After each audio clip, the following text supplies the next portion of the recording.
میں یہ سمجھتا ہوں کہ قرآن مجید میں یہ آیہ مبارکہ هو الاول والآخر والظاہر والباطن یہ وحدت الوجود کے لیے نص قطعی ہے۔ اب یہ میں پہلی مرتبہ ان اجتماعات میں اس طریقے سے اپنی آراء جو ہے جس پر مجھے اذعان ہے وہ پھر میں اذعان کے ساتھ بیان کر رہا ہوں۔ بہرحال میری سوچ کا آج کی تاریخ تک جو اس کا حاصل ہے وہ میں آپ کے سامنے بہت کلیئر ورڈز میں رکھ رہا ہوں کہ میں اسے نص قطعی سمجھتا ہوں اس بات پر کہ یہ وحدت الوجود کے وجود ایک ہی ہے۔ معلوم یہ ہوا کہ اب یہ معین کیجئے وہ مضاف الیہ کیا ہے ان کا، یہ چاہ رہے ہیں، تقاضا کر رہا ہے، الفاظ تقاضا کر رہے ہیں مضاف الیہ ڈھونڈو۔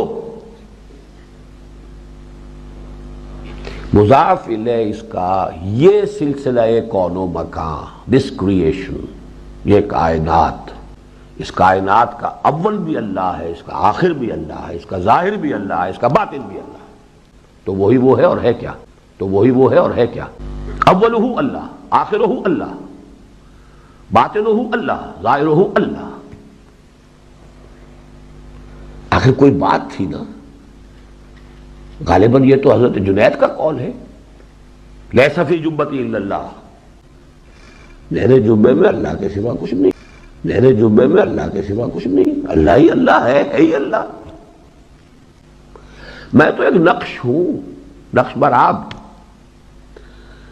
ماہیت وجود کے اعتبار سے تو اللہ ہی اللہ ہے، ہم کہاں ہیں؟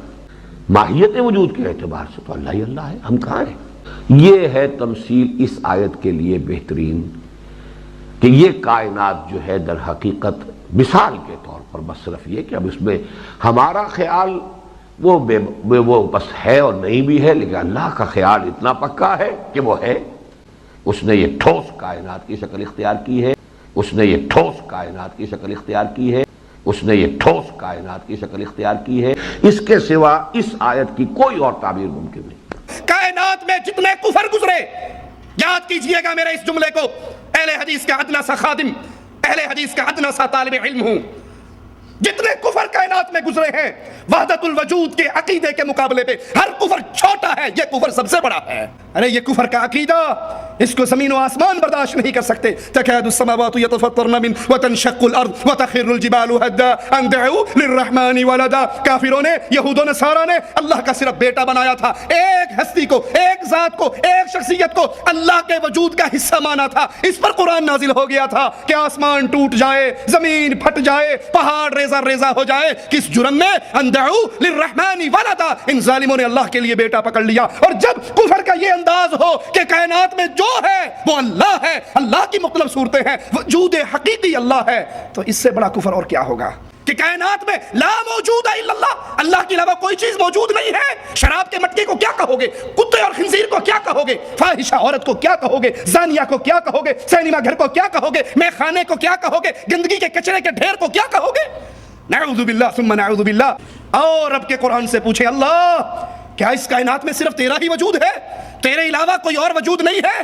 مالک فرماتا ہے وَجَعَلُوا لَهُ مِنْ عِبَادِهِ جُزْءًا، ان ظالموں نے اللہ کے بندوں کو اللہ کا ٹکڑا بنا لیا، اللہ کے بندوں کو اللہ کے بندوں میں سے اللہ کا ٹکڑا بنا لیا۔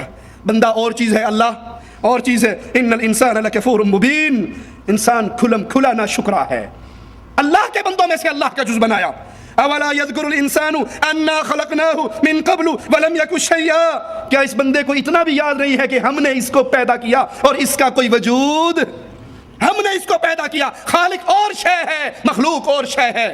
انہی آیات میں غور کرنے سے واضح ہوتا ہے کہ مخلوق اللہ کے وجود میں متحد نہیں ہے بلکہ بالکل جدا ہے۔ انسان اللہ کے وجود سے الگ وجود، یہ انسان ہے، یہ مالک کا بندہ ہے، وہ رازق ہے، یہ مرزوق ہے، وہ خالق ہے، یہ مخلوق ہے، یہ عابد ہے، وہ معبود ہے۔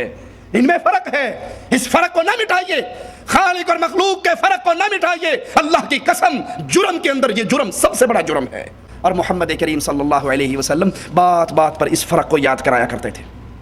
اللہ کے رسول صلی اللہ علیہ وسلم نماز پڑھ رہے، آپ کے پاؤں مبارک سوج گئے۔ سیدہ عائشہ نے کہا، اے اللہ کے نبی علیہ الصلوۃ والسلام، آپ تو معصوم عن الخطا ہیں، اگلے پچھلے معاف ہیں، آپ اپنی جان پہ اتنی مشقت کیوں کرتے ہیں؟ تو اللہ کے نبی صلی اللہ علیہ وسلم نے کیا فرمایا، عائشہ کیا میں اس اللہ کا شکر گزار بندہ نہ بنوں جس نے میرے اوپر اتنے انعامات کیے ہیں؟ میں اس کا شکر گزار بندہ نہ بنوں؟ اگر یہ وجود ایک ہی وجود تھا تو اللہ کے نبی کس کی عبادت کرتے تھے؟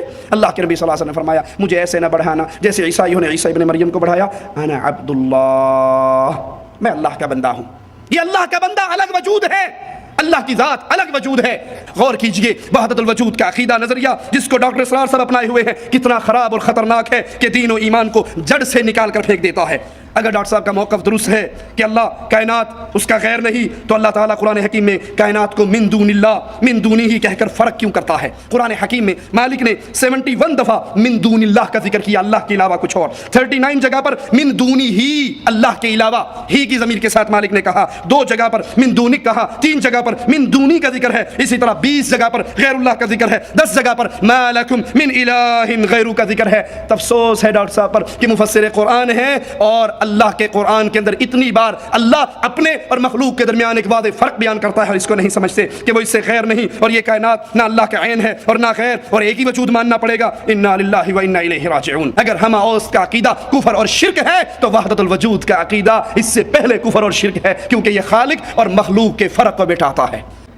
ان بیچاروں کو توحید سے ناواقف لوگوں کو لا الہ الا اللہ کا بھی معنی نہیں آتا۔ لا الہ کیا معنی؟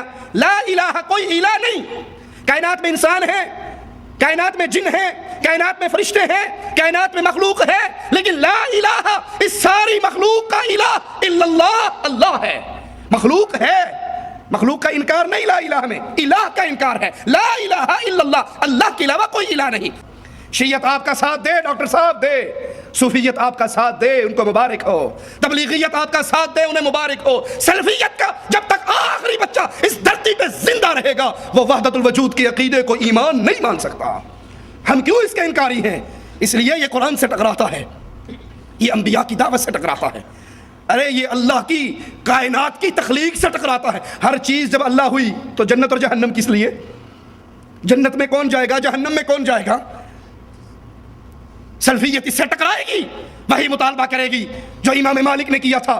مجھ سے فتویٰ لینا چاہتے ہو محمد کریم کی ایک حدیث لے آؤ، اللہ کی قرآن کی ایک آیت لے آؤ، اور جب تک تمہارا دامن قرآن اور حدیث کے دلائل سے خالی رہے گا ہم کفر کے عقیدوں کو اسلام کا چولا پہنانے کی سازش کو کامیاب نہیں ہونے دیں گے۔ ڈاکٹر شمس الدین سلفی رحمہ اللہ فرماتے ہیں لا موجود الا اللہ کا نظریہ اور عقیدہ باطل اس لیے ہے کہ یہ صریح ہے اس بات پر کہ آسمان اور زمین اور جو کچھ اس میں ہے، یعنی یہ بڑے بڑے پہاڑ، درخت، پتھر، سمندر، نہریں، چاند، سورج، تارے، بلکہ یہ چوپائے، کتے، بندر، خنزیر، شراب، آلات موسیقی وغیرہ، یہ سب بعین ہی اللہ ہیں۔ نعوذ باللہ ثم نعوذ باللہ۔ اسی وحدت الوجود کے کفر کو بنیاد بنا کر اللہ کی وہ توہین رب محمد کی قسم کائنات میں کوئی نہیں کر سکا جو صوفیوں نے کی ہے۔